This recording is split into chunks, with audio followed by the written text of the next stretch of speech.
Hi, it's Jill Moray from the Knitting Channel, and this is our first live webcast. I'm very excited.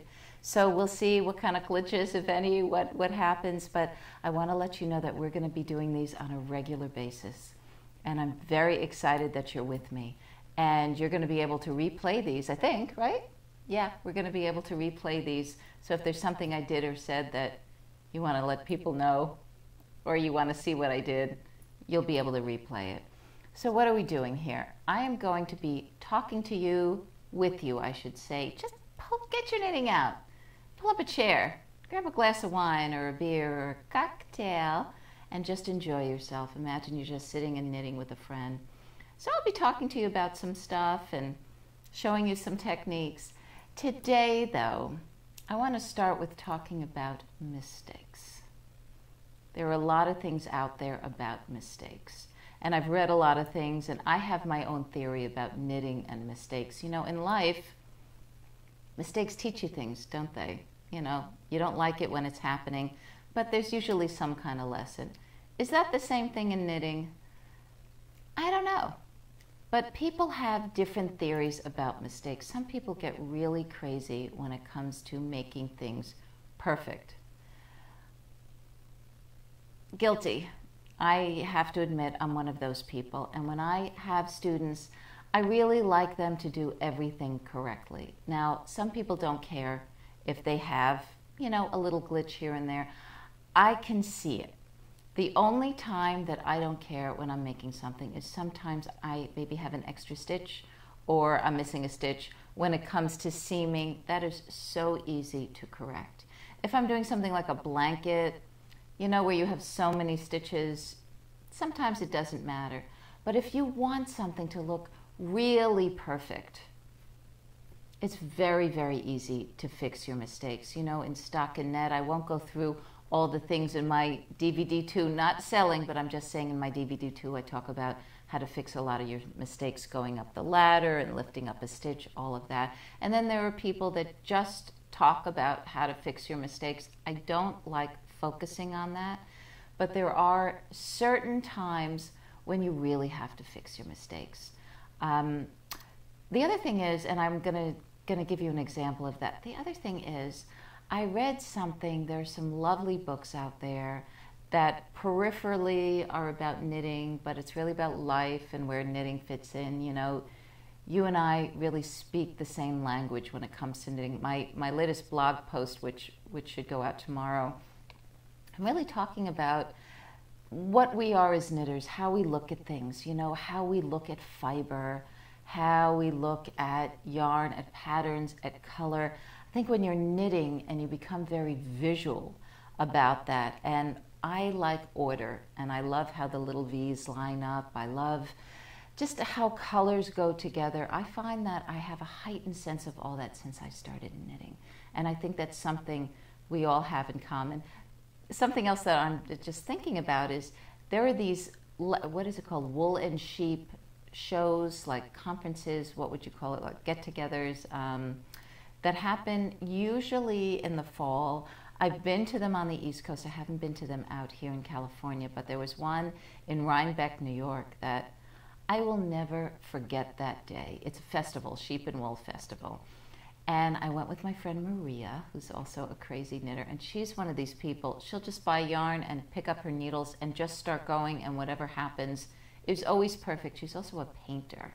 So her mind and with color, and I love that because I usually follow a pattern unless I'm thinking how is this yarn going to be used, and then I just pick up my needles and see what happens. But usually I follow a pattern. Anyway, we go to this Sheep and Yarn Festival in Rhinebeck. How long did it take us from New Jersey? You know, a couple of hours, but you know, we never run out of things to talk about. And we get there. Now, if you go to a place like Disneyland or, I don't know, any other thing that has thousands of people that come through, the din usually is deafening, right? Everyone's talking, whatever. There were thousands of people here. It was so serene. It was so peaceful. It was so beautiful. And to me, I was more excited than being at a Disneyland or anything because it was rows and rows inside these buildings, rows and rows of knitters, of spinners, of oh, just people having different products, and I would walk down the aisle and I'd see something gorgeous and someone would say, oh, they're over there and they're really nice and they'll tell you about this or that. And when I still have some yarn that I got that I just bought on spec, that every time I pull out, I think about that day and about I was able to be with people like me, like you, talking about yarn, talking about fiber, talking about color. Let's get back to mistakes. Now, I read something, I wish I could remember the book, where the author was saying that at this big knitting store in LA, this one woman who's a big TV producer, they didn't mention any names, sits there and just knits and has no problem with mistakes because in her daily life, she has to be perfect. But in her knitting, she likes that she's not perfect. And I think that's very cool. If that's the kind of person that you are, that you have to be perfect in everything you do.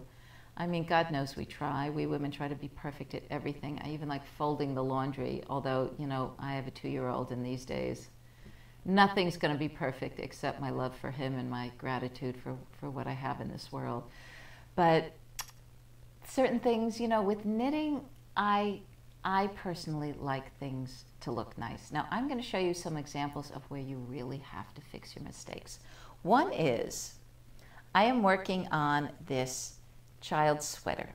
And in this sweater, I wish I could remember where I got this pattern because I would offer it to you. It's just adorable. It's so whimsical. So this is actually the face of an alligator.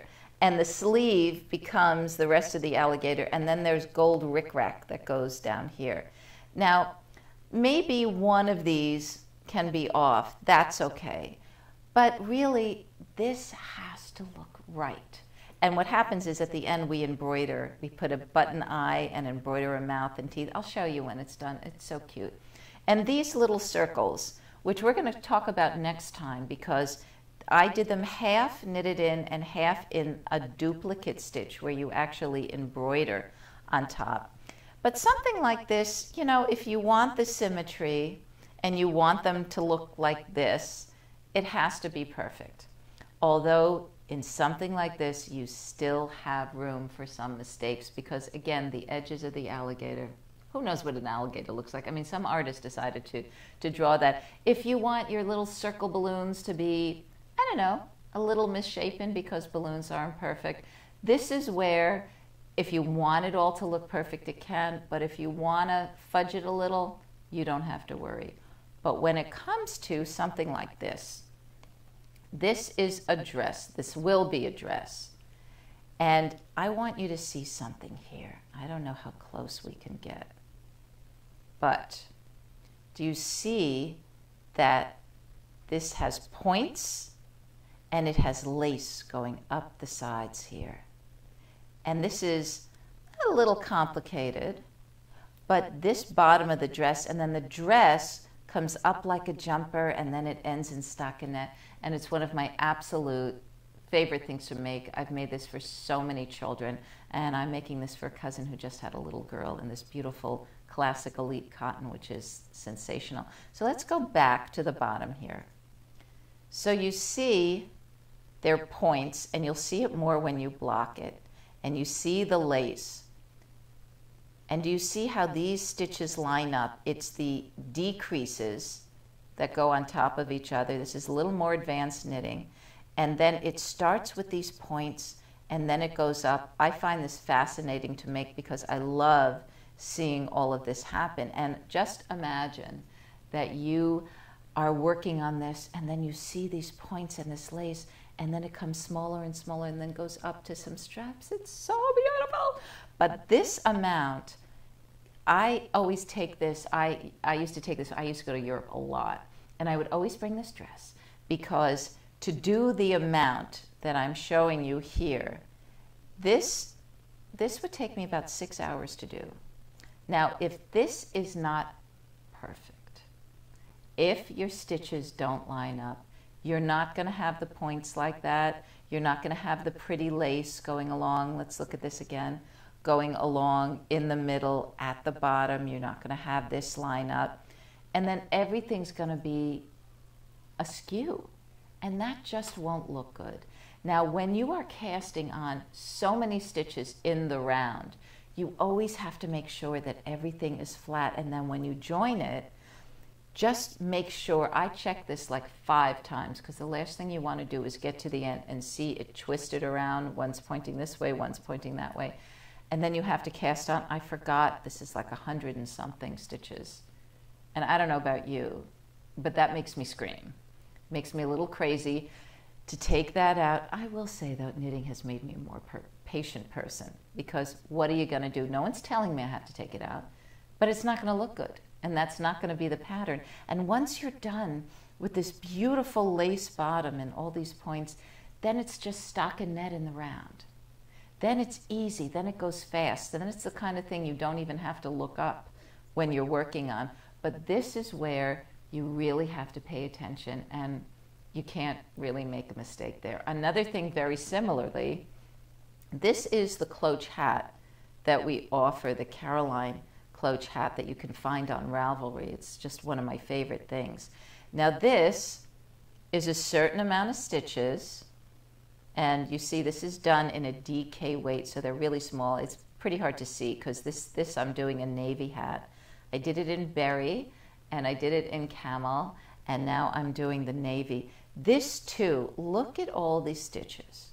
I mean, this is a tremendous amount of stitches. And then what happens is you knit 14 rows and then you purl a row and then you turn that under, and it makes the most gorgeous hem.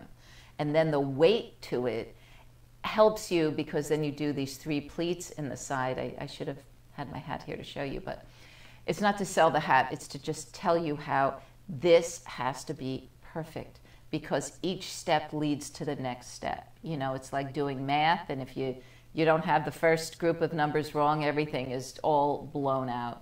So this is important also when you're doing something circularly, that really is perfect. Now let me show you an example of a mistake. Yes, Virginia, I make mistakes, although I was absolutely certain that I followed the pattern to a T. So I started this a long time ago. This is a beret. Isn't this nice? And it's done in a combination of a very soft wool and then an angora to add the little fuzzies. Now let's look at these cables. Gorgeous, right? Absolutely gorgeous. Let's look a little closer. Okay, let's move this away. Okay. Something's not right. This crosses so nicely here, and then we have a big and this doesn't seem to cross. And I remember reading the pattern and thinking, that doesn't look, that's not right. So what am I going to do? You think I'm going to take this out? I'm not taking this out. This is going to be very, very pretty. This is going to be beautiful, in fact. And it sort of looks like it's just like 2 regular places here that's kind of showing off the cable, although this was supposed to be, I think, all twisty. Like if you look at the bottom, this looks like what it's split, and it was probably supposed to come back. So let me tell you something. When I started this, I was going on a very stressful trip to Australia. A whole family thing. I have a stepdaughter there. There's lots of drama. So I think just maybe either my emotional state got the better of me, because I was trying to knit through a lot of stuff. But I still think I followed the pattern. And I'll go back to that pattern and see what happened, or maybe I won't, because now I have to figure out how to finish this, because it's time I finished it. Because isn't it pretty? Won't this look nice right here? And my skin and my hair with the auburn hair and the green. That's why I got this. And so much work. And I'm tired of looking at this being unfinished in my knitting bag. I'm not very good about leaving things unfinished. I also have a suggestion. If you look into one of your bags and you find that you have something unfinished for years, and every time you pick it up, you go, tear it out, wash the yarn, reskein it, and use it for something else, especially if it's something that's expensive. I did that with this beautiful variegated that every time I knit and I had it almost done, and it had these, it was a short sweater with all these fringes, and I looked and I went, I'm not gonna wear this. This isn't me anymore. But I had a hard time taking it out because I was working on it when my mother was sick, and then my mother passed away, and I thought, I think of her. But you know what? My mother would say, that yarn was expensive, wash it, reskein it, and make something else. Not that she spoke like that, but that sounds like a mother's voice to me. So, fixing mistakes. What does it mean to you? How important is it to you? If it doesn't bother you, who cares? If you like everything to look perfect, take the time, take it out, make it perfect. Your knitting is your canvas. You have the right to do whatever you want with what you're making. So the most important thing is that you enjoy the process. I'm Jill Moray for the Knitting Channel. I loved having this time with you. If you have anything to tell me, or maybe any questions or comments, it's jill@thenittingchannel.com. I would love to hear from you. And at some point, we hope to have these a little more interactive too, that maybe we can get, right? Maybe we can get some emails and comments, and I can actually address them as we go. So I will see you soon. Look out for your email where you hear when we're doing another one of these. Again, these are going to be really frequent, so we could get to know each other. I can answer your questions, and we can have some time together. Keep knitting with an open heart, and thank you so much for joining me.